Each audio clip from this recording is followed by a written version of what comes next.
امریکی صدر ٹرمپ نے ایران کی جنگ بندی تجویز کو اہم خانہ اور ناقابل قبول قرار دیا، خبردار کیا کہ صورتحال انتہائی نازک مرحلے میں داخل ہو چکی ہے۔ جنگ بندی معاہدہ آخری سانسیں لے رہا ہے۔ امریکی صدر نے ایران کے معاملے پر آج وائٹ ہاؤس میں قومی سلامتی کا اجلاس طلب کر لیا۔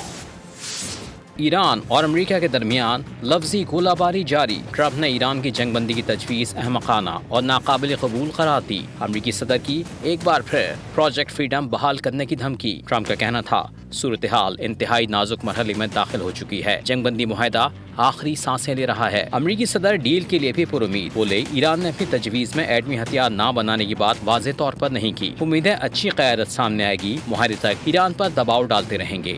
There's no pressure. There's no pressure at all.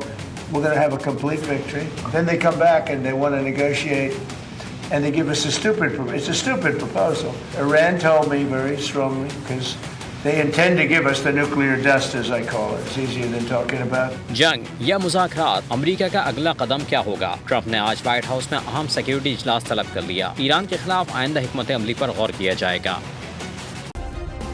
Subscribe کریں اور بیل دبائیں تاکہ کوئی خبر رہ نہ جائے۔